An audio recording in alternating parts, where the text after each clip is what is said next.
Hello everyone. 2025 is almost over now. We just had Christmas, so I hope you all had a lovely Christmas.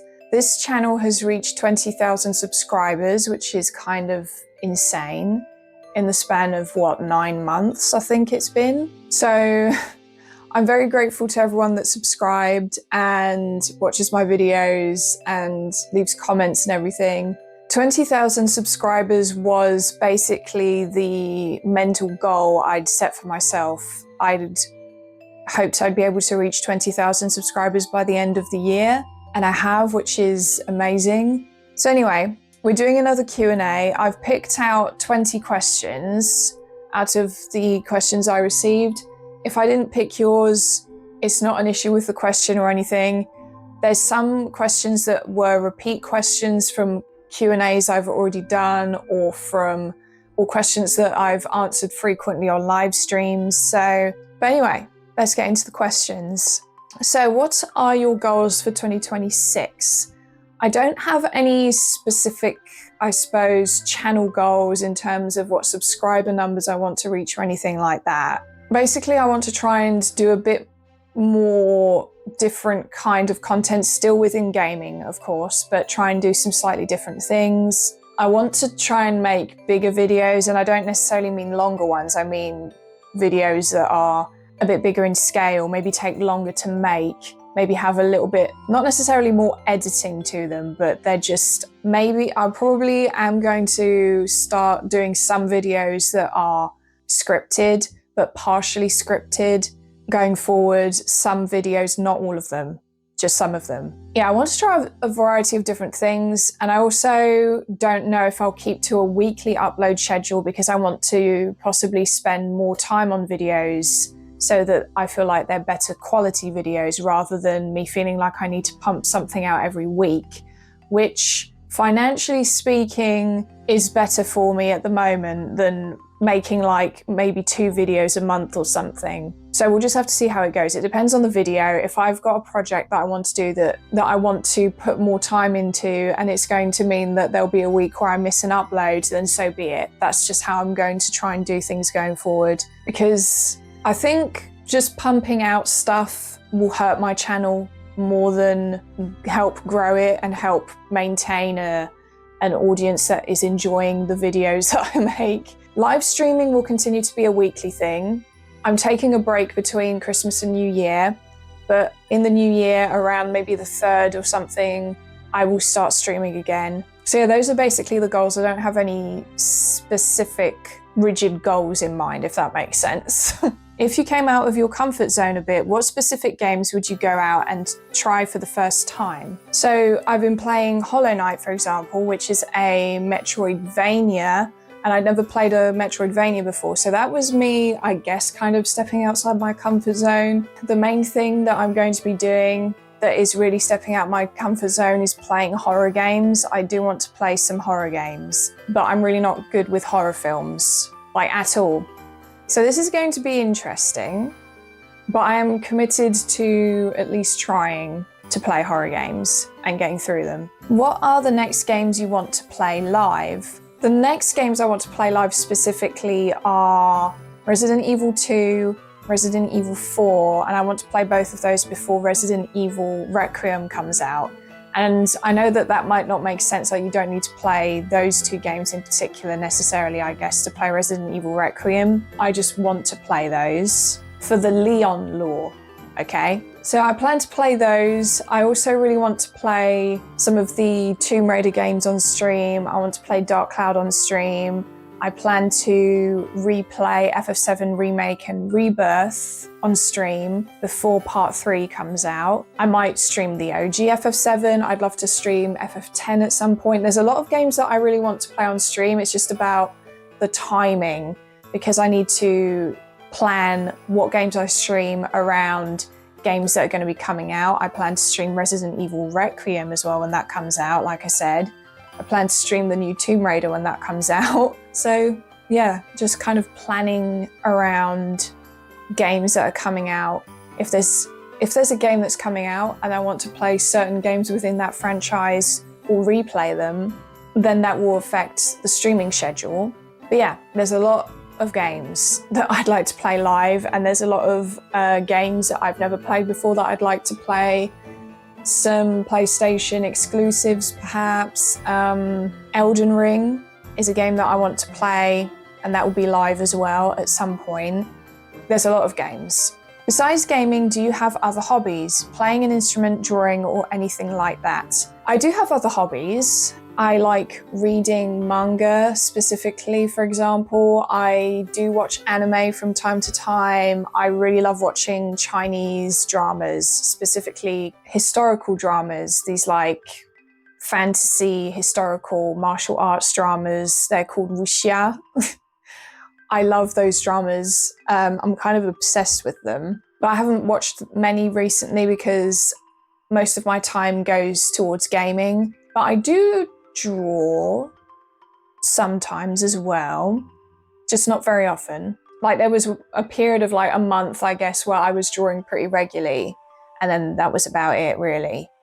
Outside of that, I've not really drawn or doodled much at all. It's kind of weird. Other than that, I like listening to music, whether you'd consider that a hobby or not. I don't know. And daydreaming. Again, I don't know whether you'd consider that a hobby. I do. I like doing it. I'll just lay there and space out. Have you considered pursuing a career in video game journalism? Not really.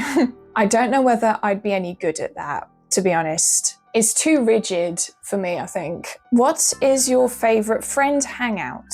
When I hang out with friends, unless it's me going around their house or them coming to mine, usually we go to cafes and stuff like that to hang out.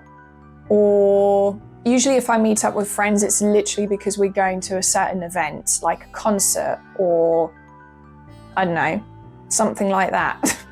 So we go to the concert and we go shopping as well. Shopping is always a thing that we do. Even if it's just some window shopping. Because I guess the thing is, there's not a huge amount to do. There's not like a huge amount of places to go to where you can do things outside of shopping or eating. I don't like clubbing at all. That's literally not for me. So I don't go to clubs. The whole concept, I'm like, no, thank you. So for me, it's my favorite kind of places to hang out with friends are cafes or maybe a park or somewhere quiet. I don't like noisy, loud places very much. I just want to chill. What or who got you into gaming, and also what led you to make a YouTube channel about your hobby? I got into gaming, I must have been about 5 or 6 or something. I think when I really got into gaming was when I started playing Tomb Raider 2 on the PlayStation, which would have been about that age, which is very young to be playing Tomb Raider, I guess. But yeah, my dad had a PlayStation because there was a bunch of guys at work that were playing Tomb Raider on the PlayStation and they were telling him, this game is really good, you need to buy it. So he got a PlayStation and Tomb Raider 2, and I remember watching him playing it a lot. And I really wanted to play it, so eventually he let me have the controller and he let me play it. That's how I got into gaming, basically. And then a lot of, when I started making videos on YouTube, it was on another channel and it wasn't about video games, and it was very sort of spontaneous. So it was just something that I wanted to talk about. So I made a video and uploaded it. I did want to make other videos, but all of the stuff I wanted to talk about was mostly around video games. I mostly just wanted to talk about video games in videos. And there was other channels that I watched, like Mikiato or Orbology, those two channels in particular, that I watched their content. I really liked the kind of style and approach that they had with their videos, and I thought maybe I could do something like that. So that's basically what prompted me to start making video game content. Do you have a plan to avoid potentially getting burnt out with making videos and gaming? I don't have a plan really, but I do know for a fact that I do get burnt out on hobbies and things if I do it too regularly or I feel like I'm having to force myself. So for gaming as a hobby, basically my approach is I have multiple hobbies. So I'm basically trying to strike a balance where yes, I am gaming a lot because I need to make content around it, I guess, but I'm making sure to try and do other stuff in between and not literally sit there playing video games like constantly. And also taking breaks with games that I'm just not enjoying or I've gotten a bit tired of but want to come back to. You know, basically I'm kind of a mood-driven gamer, so I like to play certain games sometimes and then I might not have completed them but I'll feel like playing something else. So I kind of just go along with my mood in that sense.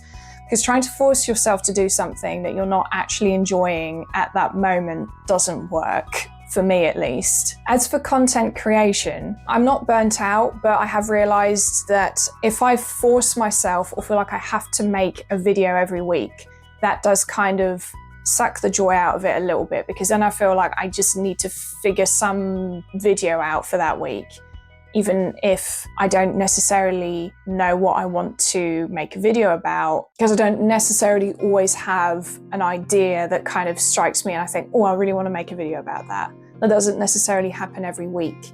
So basically, the kind of formula I have going forward is me not forcing myself to necessarily make a video every single week if I'm really not feeling it, because that will probably just lead to burnout. And also the quality of the content might not be as good. And with streaming as well, I could probably end up getting burnt out on streaming if I do it too often. So basically my approach is I'm not going to force myself to make loads and loads of videos and stream like every day in the week or something, because that could lead to burnout. And that is the last thing I want to do. I don't want to get burnt out doing this. Which types of games would you never play? Honestly, I have absolutely no interest in any sports games. Anything like football or soccer in the US, the Madden games, you know, the FIFA games, none of that interests me at all, because I have absolutely no interest in sports. The only sports games that I've ever played and enjoyed was Wii Sports, because of the motion controls, and I thought that was kind of cool. And that's about it. What's one change you want to see happen in the gaming industry? This is kind of hard because I know that the gaming industry it's bigger than ever, but it's also in a more fragile place than ever before, I suppose, particularly the AAA game side of things. I know there's a lot of companies that are making these really big games with massive budgets and then barely breaking even or not even making all of the money back. Their sales aren't doing as well as they hoped they would, all that sort of thing. The thing is, I guess, is I like AAA games, so I don't want necessarily them to scrap the AAA formula, but I would like to see companies shift more to smaller projects and not just constantly putting all of their money and focus into these AAA games. If they also made more AA's, that would be good. I'd like to see more new IPs.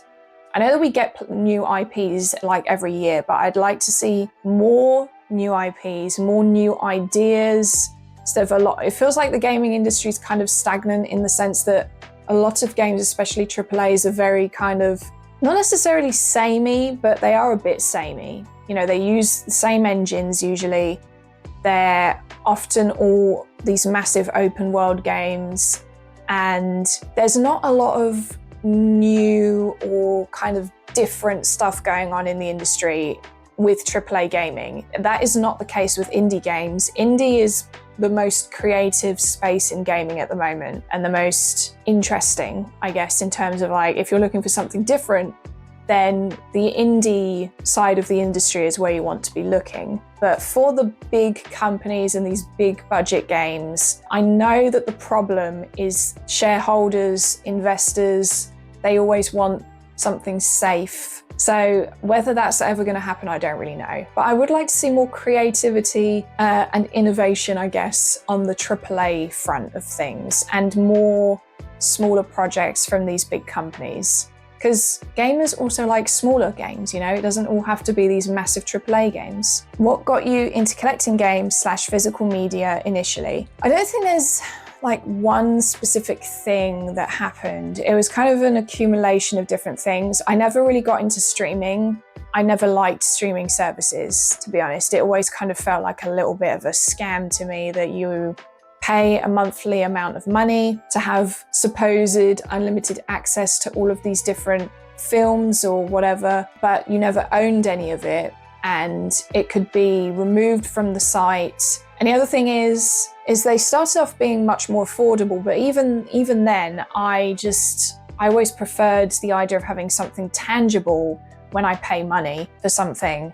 And also with things like Netflix and streaming services for films and TV shows, I've never been very into movies or TV shows in particular that much. I don't really watch that many things. So it just didn't make sense financially for me to pay a monthly fee when I know that I might not even watch anything in that month, because there are genuinely months where I just don't even watch anything at all other than YouTube. I just never got into streaming services, or the idea of digital media just never appealed to me that much. It's convenient, but I've always liked the tangible element of physical media. And the other thing is I got into K-pop. K-pop has a massive incentive of trying to get you to buy physical copies of albums by having kind of elaborate album packaging and having photo cards and all of these little exclusive things that you can get inside the album. They're like collector's editions of CDs. There's a lot of stuff in them, especially now, and they have multiple versions, multiple editions, all that sort of thing.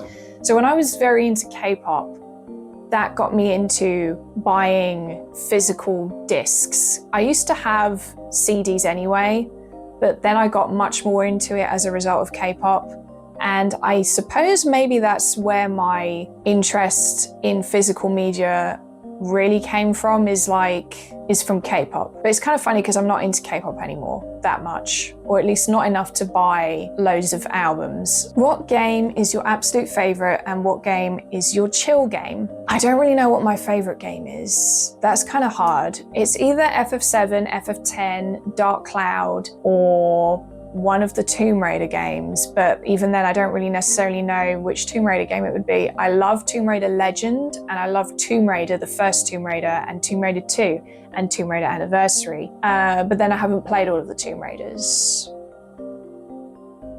It's kind of hard to say. I feel like depending on the day, I could easily give you a different answer, so it's one of those. And my chill game is, I really like to play Stardew Valley as a chill game, or I will replay one of the Tomb Raider games, which sounds funny as having Tomb Raider as a chill game, because Tomb Raider isn't exactly chill necessarily, especially if you're playing like Tomb Raider 2 and there's literally men spawning out of nowhere coming at you with guns every 5 seconds in that game, and the combat is very clunky, and they will literally jump scare you. You will get actual jump scares in Tomb Raider, especially the classics. Like in Legend, Anniversary and all of that, I don't get jump scared, but with the older games, I do. But there is something about them that is chill. I really like the platforming and this whole vibe of you're kind of isolated in these tombs and these really old places, and you have to solve these puzzles and stuff. Some of them are really hard.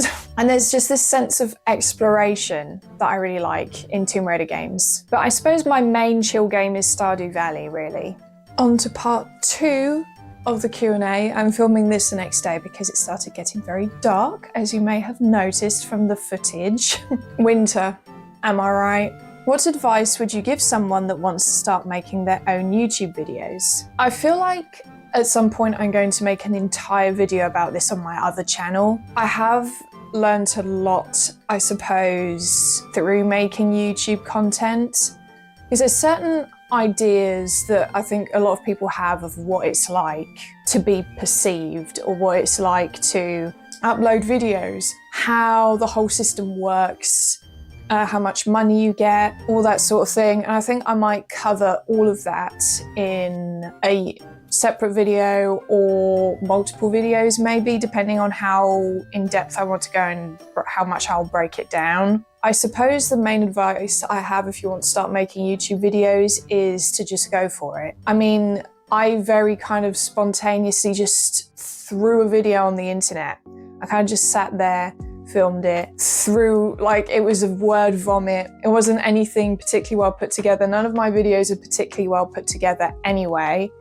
And the thing with making YouTube videos is I think a lot of people feel very awkward about starting it in the first place. And that was a hurdle that I could not get over when I initially wanted to start posting videos like 6 years ago. I just couldn't do it. And it's because I just couldn't bear the idea of sitting there having to look at myself in video form and edit it. I just couldn't do it. Sometimes I do sit there and cringe at myself when I'm editing, although it doesn't happen that much. It happened more towards the beginning every now and then. Like, I'll watch myself and think, oh, well, I don't necessarily like how I'm coming across, but it's just the way I am. Like, the way I look around a lot while I'm filming instead of always looking directly into the camera, but I can't do that because it's almost like, you know, when you make eye contact with someone, I'm very bad with eye contact. And although it's a camera, I struggle to just look at one point for an extended period of time anyway. Like, I literally can't friggin' do it. And I feel like when I look at myself, I just feel like I look not like physically weird, but there's just something about the way I talk, the expressions, and just overall the vibe that I'm sort of like, this is, I feel like I'm a bit weird. But that's just me being overly critical of myself. And everyone's going to feel like that when they look at themselves, especially in the beginning. So the best thing you can do is to try and push through that and sort of, I guess, try and remember that that's just how you're perceiving yourself. And the way you perceive yourself and way other people perceive you is very different. So if you find yourself super cringy and awkward, other people might not. And also the awkwardness will go as you keep making videos, you post them, you become more experienced in front of the camera, you become more comfortable in front of the camera, you become more experienced with editing, and you kind of develop your own style of editing over time. You kind of get into the swing of things and things start to become more and more automatic. It does take time, but honestly, if you look at YouTubers' first videos, often they're very different to their modern, more recent stuff, especially if they've been doing it for multiple years. You can see in the beginning that they're a bit awkward. There might not be as much editing. They might have left a lot of long pauses in there. They might have left a lot of ums in there. So basically what I'm saying is, if you don't feel like you are good at it from the get-go, that is perfectly normal. You're not going to be able to just be fully yourself on camera from the get-go. Doesn't mean you're not being authentic. It just means that you're not quite comfortable, and that's very normal. You collect a lot of physical games. How do you feel about online gaming subscriptions such as Game Pass, PS Plus, or Nintendo Switch Online? The only one out of those I have is Nintendo Switch Online. I don't have PS Plus or Game Pass. Obviously, I wouldn't have Game Pass because I don't have any Xbox consoles or anything. I don't have, I suppose, an issue with them, but I don't like subscription services in general. There's absolutely no ownership with subscription models, so I'm not very keen on them. First of all, I don't think I would play enough games in the span of a month to warrant the monthly fee for PlayStation Plus and Xbox Game Pass. For Nintendo Switch Online, I purely have that to play games online with friends. So every now and then me and my friends will play Mario Kart 8 Deluxe together. And that's about it. That's like the only reason I have Switch Online. I just don't use any of these like subscription services for gaming because they just wouldn't work for me and my gaming style, I guess if you call it. I'm the type of person who doesn't play like loads of games at once. And I think a subscription model is much better for that type of gamer. If you really want to access multiple games and try them, complete some of them. Whereas I'm more the type of person who likes to try and be a bit more minimalistic with my approach and will have maybe 2 or 3 games that I'm playing at the same time, but I don't like to have loads of them because it gets very overwhelming. And I also hate the idea of having loads of video games available at my fingertips. Because if it's all just there at the click of a finger and it's all that accessible, I don't know, it doesn't work for me. I need some sort of, I need a wall, a bit of a barrier of accessibility for me to have a better relationship with whatever it may be. What game would you play forever if you could? Now, this is a hard question to answer because there's certain games that I know I will replay like on a regular basis. And by regular basis, I mean like maybe once a year, maybe once every 2 years. I don't like to overdo it with games because I feel like if I play a game too much, too regularly, then it kind of sucks the joy out of it a little bit. I like to try and maintain that relationship with all of the things that I like where I haven't overconsumed it. But if it's something like one of those video games that doesn't end, like Stardew Valley, for example, I could play Stardew Valley forever. I probably would get bored eventually.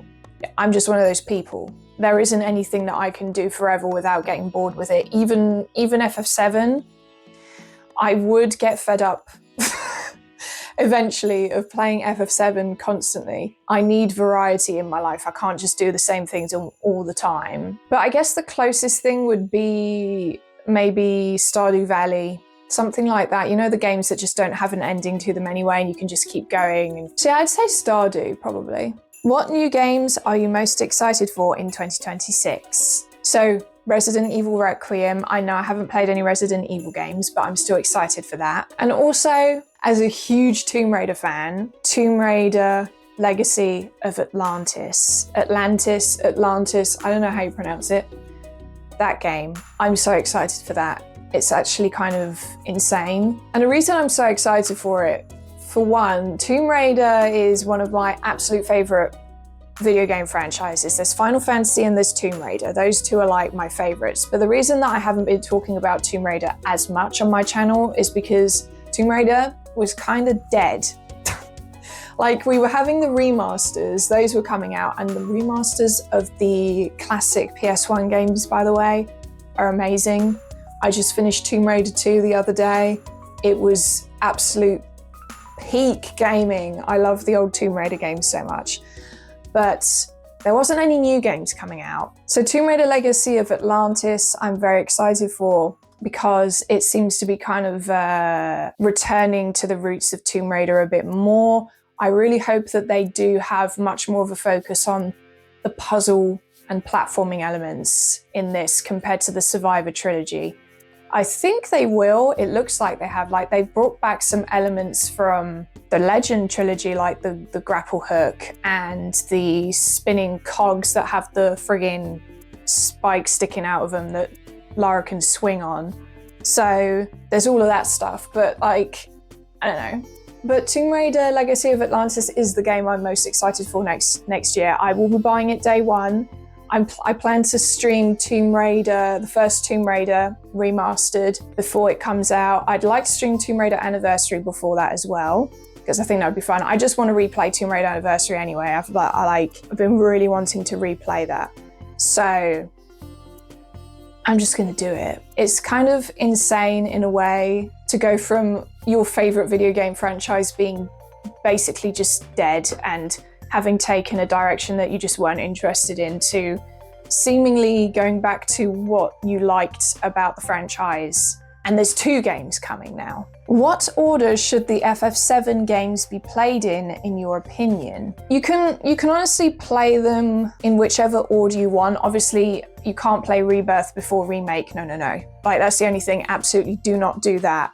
But other than that, you can play them in whatever order you want. But if you want my personal recommendation, so I played FF7 Remake first, then the OG FF7, then Rebirth, then Crisis Core. You can play it that way. That did not affect my, negatively impact my enjoyment of the games at all. You can definitely do that. But I would actually agree with people that grew up with the OG. It is better if you play the OG and then Remake and Rebirth. So you can play the OG and then Crisis Core and then Remake and Rebirth, or the OG, Remake and Rebirth, and then Crisis Core. But I do not recommend playing Crisis Core as your first FF7 game. And obviously you can't play Rebirth as your first one. Definitely not. That will legitimately ruin the experience. Playing Crisis Core first wouldn't ruin the experience, but I don't think you would get as much out of FF7 won't hit as much if you play Crisis Core first. You have to remember, Crisis Core is a spin-off It is a prequel, but it's a spin-off. So I would always recommend starting with the main game. So FF7 or FF7 Remake, I would much more recommend those be your starting points. Like I said, you can do what you want. This is a free world, but if you want my personal recommendation, I think the best order to play them in is FF7, the original. Then you can either go to Crisis Core or FF7 Remake. It doesn't really matter which way you go after that, to be honest. It just depends, what would you rather play? What is your editing workflow like, or how do you approach editing your videos? My editing workflow is quite sporadic. I struggle to make myself sit down and do anything for an extended period of time, especially something that's fairly mundane like editing. I wouldn't say that I massively enjoy editing. Some days I'm kind of okay with it.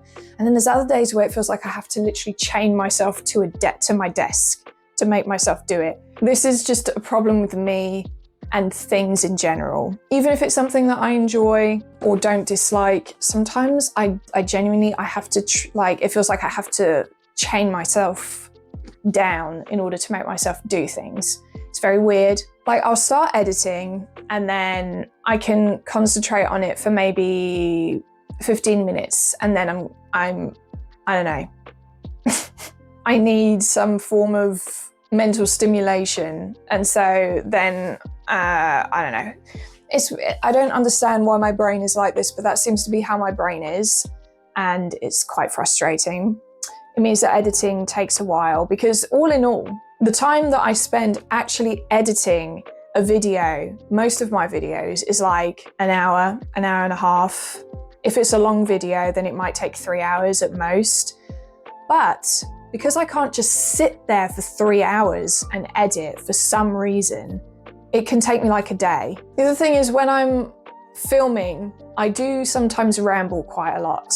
So what you're watching at the moment is the edited version where I've probably cut out rambles. I know that there's like the last few questions I went on about, the answer I gave was far too long, so I'm gonna have to edit some stuff out that's kind of repetition or whatever. So I do end up having to edit a lot out as well because I just ramble. Sometimes I go off on a side tangent because my brain just wants to. And then, you know, it kind of needs editing out. It makes the whole process, it's not very efficient, is what I'm saying. But I get there. What do you use application-wise to edit your videos, and did it take a while to get used to making your videos? So I use CapCut to edit my videos. I wish I wasn't using CapCut because I wanted to use, what's it called? There's a free editing software that is very, very good. My laptop isn't powerful enough to handle it, so I had to use CapCut. I can't remember what it's called. I feel like it starts with a V. I'm so good at this. But basically my laptop wasn't powerful enough to handle that. So I had to use something that wasn't as powerful, and I've got CapCut as a result. And CapCut is fine. It does the job. It's definitely fine if you're starting out, and especially in the beginning, because you can use CapCut free a certain amount of times before you then have to pay a subscription for them to not put a watermark on your videos once you export them from the software. So I was using it for free at the beginning. Then after I'd made a certain number of videos, I found out basically that they were going to put watermarks on my videos if I didn't pay up. It's like £100 a year or something, so I had to cough up the money. And it did take a while to get used to making videos. The main hurdle, the main weird aspect about making videos is sitting in front of the camera, because as humans, we have emotions, we have moods. You kind of need to psych yourself up in a certain way and get yourself into the zone when you want to film something. Because you can't just be sitting there kind of staring off into space or whatever. And sometimes I have to kind of force myself to film something even though I'm not really in the zone or in the headspace that day to be filming. And trying to force yourself through that is the hardest part in the video making process, in my opinion. Sometimes when I sit in front of the camera, it just flows and it's fine after I make myself sit down. Other times it's a real struggle. and I'm feeling like I'm having to battle with myself to get words out of my mouth. And it's very weird. Like for some reason today, everything's flowing out way better than it was yesterday when I was trying to film. And it's just a mood thing. I don't really know what the cause is, but yeah. You kind of gradually get in the flow of making videos after a while. There's certain things that just become very automatic. You know, I'm still getting used to it in a way. Like I don't know, it's not necessarily second nature to me yet to just be making videos, but it's definitely a lot easier and more, doesn't feel as weird as it did in the beginning, if that makes sense. And last question, favorite and least favorite video game movies or shows? I haven't really watched many video game movies or shows, to be honest with you, because I don't care for movies anyway. I don't really watch many series or shows. There's some people that watch loads of series and shows and movies. I am not one of those people. Like I said, I have Netflix, but I never really touch it at all. My dad is the type of person who watches loads of TV, loads of YouTube, loads of Netflix, loads of Amazon Prime Video, all of that.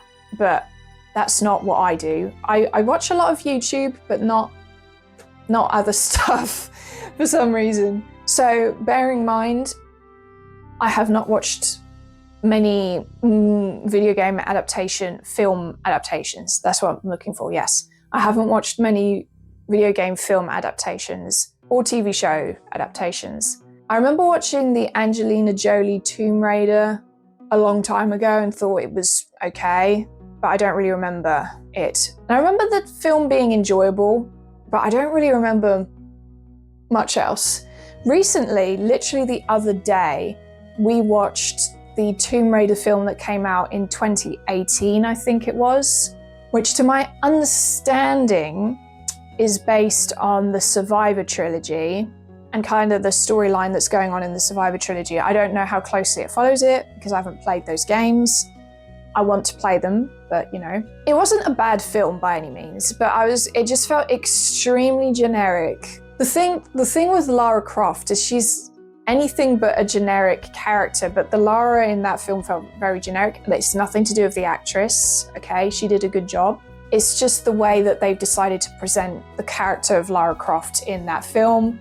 And also, I don't know, just the whole film just felt very generic. It's not a bad film by any means, like I said, but it didn't feel like I was watching a Tomb Raider film. The only other video game films I can think of that I've watched are the Sonic films. So I watched the first Sonic 1 and Sonic 2 and Sonic 3. They're all good. The first one is the weakest, which is a good sign actually. The fact that the films are evolving to be better is a pretty unique thing to happen with films, I feel like, because for me, in my experience, whenever I watch a film, especially if it was a really good one, I know that the sequel is just not going to be as good. But that isn't the case with the Sonic films. The first one is like, yeah, it's an enjoyable family film. The next one is actually fairly good. And the third one is good. Yes, the third one that has Shadow in, that's actually pretty good.